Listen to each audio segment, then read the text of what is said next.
In today's video, I'm going to be talking about my experience as an aircraft maintenance engineer apprentice versus my experience as a licensed aircraft maintenance engineer. And I'm going to be focusing on 4 points. So basically, I'm going to focus more on the responsibility, the workload, the pay, and also the opportunity.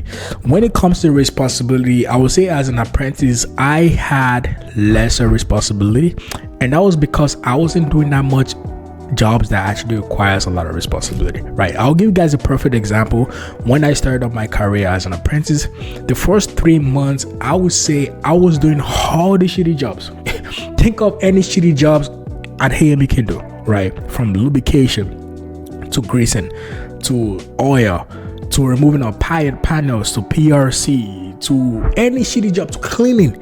Guys, I clean the hangars a lot. You know what I'm saying?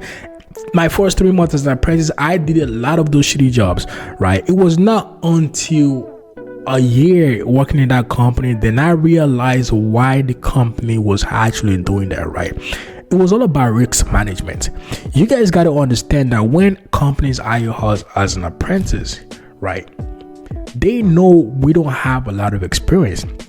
So they're basically betting on us. It's like gambling, basically, right? Because if you make a mistake, it's going to cost the company a lot of money, right? To fix. It's going to cost the company downtime. It's going to cost them repair, insurance. Like, it's going to cost the company a lot of money, right? And that is why they have this apprenticeship program whereby you work under a licensed person for like couple months, right? And you have this probational period whereby, based on your performance, they actually see if you have the capability to actually do those tasks, right? It was until after like a year then I realized, okay, this is why they actually doing this. It was like after 4 months of working in the company, that's when I got a chance to start actually doing a really interesting job. And me personally, I had to basically go talk to the team lead. I had to go tell him like, hey buddy, this ACA guy is doing this change of actuator. Do you mind if I join him and do this actuator? That was when they started, okay, this guy has a little bit of potential. After then, they started giving me more better jobs. But when I started off my career as an apprentice, man, I was doing all the shitty jobs, man. Everything. So if you're an apprentice right now, you got to understand that companies are doing that because they want to build your skills and the responsibility progressively instead of like just giving you right away. They want to build it progressively. They want to at least teach you a little bit from lubrication before you're removing panels, from removing the panels before you are changing tires, you're changing brakes. So it's a progressive responsibility, right? And it's all about risk management. So they want to build your skills progressively, right? But now compared to me working as a licensed person, guys, I'm telling you, the responsibility is like a switch. It's like night and day, right? Now it's like, man, I get to work. So basically, this is how my schedule works, right? I get to work. I have a package. The package, I have some apprentices working under me. So basically, I have to share the workload to the apprentice. You have the avionics side, the team leader for avionics, right? I'm communicating with the avionics. I'm getting information from the team lead. I have to talk to the team lead, giving them updates about what is going on, how is my aircraft doing, because as a licensed person, especially as an ACA, you are responsible for the whole aircraft, right? So you're communicating with the team lead, you're communicating with the manager. Sometimes you have to communicate with engineering, you have to communicate with different departments. And guys, I'm telling you, the responsibility is like night and day. You know what I mean? And this is something I had to personally work on, especially when I first got my first ACA, right? My communication skills. Like I told you guys, I've always been an introvert person. But it's when I realized that, man, 2 months I realized like, man, I have to be able to communicate to people. Sometimes I have to call MOC because I have to put this this system on MEL, right? I have to deactivate the system. So I have to call MOC, right, to raise a snag. Like basically, you have to work on your communication skills and also your leadership skills. Like I'm telling you guys, the responsibility will change once you get your license, especially once you get your ACA. So if you're an apprentice right now, you feel like the company you're working for, you're not getting a lot of interesting job, be patient, please. Be patient, because once you get that license and that ACA, sometimes you will wish you were in position of an apprentice. I'm not gonna lie, some nights I'm like, man, because you're so much going on. Sometimes I don't even take my break. And that's just the reality. Sometimes I don't even take my break because I just have so much things going on. I don't even check the time sometimes. Like, I get to work at 8, like 9, 10, I start working. Before I know, it's like 4 in the morning. Like, I have to do an engine run. Like, it's so much going on every day, so the responsibility is so much right now as a licensed person. So even an apprentice right now, like I said, you feel like you're just stuck doing the same thing. Please be patient, because once you get that ACA and that license, man, it's going to be so much different. So now I'm going to talk about the workload, which is kind of the same as the responsibility. Guys, the workload as a licensed person is so much compared to an apprentice when I was an apprentice. So this is how, like I said, this is how my day goes. I have a task card whereby, let's say for example, I have 5 task cards for the day, right? I have 5 apprentices under me. I have to share the task card towards them. But guess what? Sometimes you might have a tire change. Sometimes you have to change the brake. Sometimes you might have a inbound snag, right? So now imagine you have 5 task cards, you have 3 apprentices, you have tire to change, 2 tires to change, you have 1 brake to change, you have an inbound snag, you have all those tasks to do with, right? And you only have 3 apprentices. So basically, you are overlooking everything. You have to make sure the apprentices are doing their job properly. You have to make sure you're rectifying the snag. You have to make sure the tire is getting changed. The brake is so much workload. Guys, I'm telling you, man, as a licensed person, which is a good thing. Me personally, like I said, I love being active. Like, I go to the gym, I love being active. So that kind of fits in my personality. So if you're currently an apprentice right now, or you're in school and you don't like being active, you like office job, just sitting down, man, I'm being honest with you, being here me is probably not the right occupation for you, because once you get a license as an ACA, especially as an ACA, the responsibility, the workload goes through the roof, right? You know what I mean? It's going to be way more responsibility and more workload as a licensed person compared to the being an apprentice. Now I'm going to talk about the pay. This is where it gets a little bit more interesting. I will tell you guys, this is why I preach to you guys. Please, whatever you're doing right now, if you're in school, focus on getting your accreditation. If you're currently working as an apprentice, focus on getting your license. Guys, the pay you get as an apprentice compared to the pay as a licensed person, it's like, I don't know how to put it. It's so different. So much different. Guys, I told you guys my story. The first apprentice job I ever got, the first company I ever worked for, I was getting $19 an hour, right? Because I was working night shift, so they had like a $2 premium, so it was like $21, right? But they offered me $19 an hour. I remember that back then, that was like 2019, right? Licensed people back then were getting like, I believe, like 35, 40, and that was like 2019, like $40 an hour. You can see the difference. $40 compared to my $19 an hour. That's like almost double of what I was getting. That was like double of what I was getting, right? This is why I preach to you guys, especially right now. The pay has increased significantly.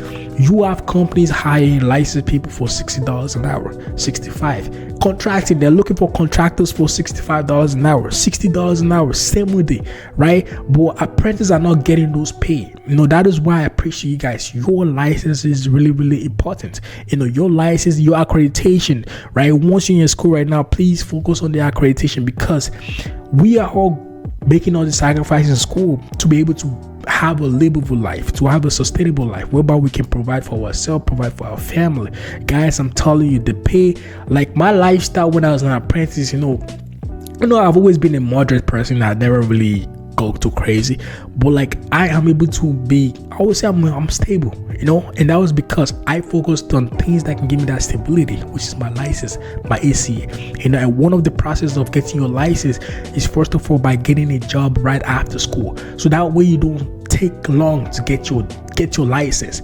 You can't be in that position whereby you graduate from school and 6 months you cannot get a job, right? You are prolonging your license, right? And this is why I tell you guys, your resume, you gotta have a good resume. You gotta have process of getting the job. You gotta be able to have a good interview skills, because those are the things that will get you that job faster. So that way you can get your job faster, right? So if you're currently in school right now, you are about to graduate or you graduated, and you need someone to help you with your resume, with your job finding, with your interview, this is something I can do. Like I said, there's a link in the description. Just click the link, fill out the form, book a consultation, and let me help you make your job process faster, make you get that license faster, right? Another process of getting your license is the course examination, right? The course examination, a lot of people tell you it's easy, they'll study the book.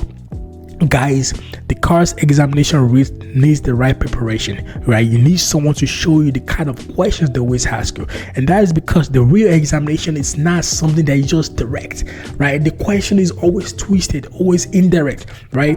And there's like almost like 120 pages. Why would you waste time reading 120 pages whereby you can have someone that will show you 50 pages of where the questions are going to come from? You know what I'm saying? So if you're currently about to write a course examination and you need someone to help you out, to prep you out also, this is something I can help you out with. There will be a link in the description. Click the link, man, book a consultation and let me help you out. So yeah, the pay as an apprentice, the pay as a licensed person, man, is totally different. The pay is significantly different. So if you're an apprentice right now and you feel like you're getting underpaid, please understand that better times are coming if you prioritize your license, because once you get that license, man, I'm telling you, man, it's going to be way more better. So the last one I'm going to talk about is the opportunities. Guys, this goes to like the pay. Guys, the opportunities you are going to be getting as a licensed person, the opportunities I am getting as a licensed person, man, it's crazy. Like every week, I swear to God, God is my witness, at least I'm getting an email every 2 weeks, once every 2 weeks, or maybe once every week. Sometimes I don't really pay attention to my email sometimes, but at least once every 2 weeks, I'm getting a job offer.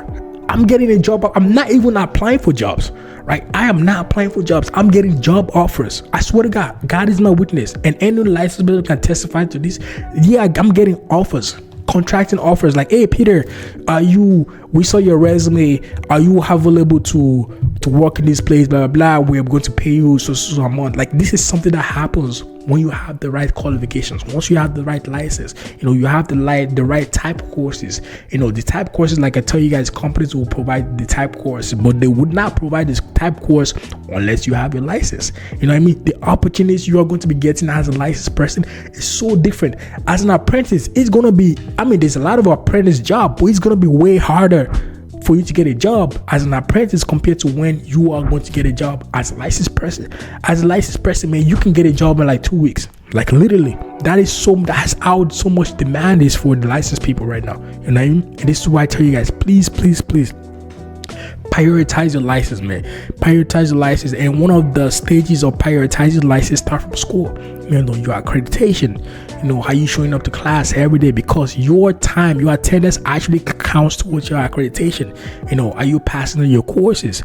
Once you pass your course, once you get your diploma, your accreditation, are you wasting time to get a job? Because the longer you procrastinate your job, you finding a job, the less interest you have in the industry. Because I had friends back then that they could not get a job in 6 months and they had to leave the aviation field, right? You don't want to be in that situation whereby you spend so much money, so much effort in school and you cannot find a job after. Once you get a job, are you prioritizing your logbook? Are you prioritizing the things that will get you your license, right? Getting that logbook signed as soon as possible, passing your course examination, right? So if you're currently an apprentice right now, this is me working as an apprentice compared to me as a licensed person.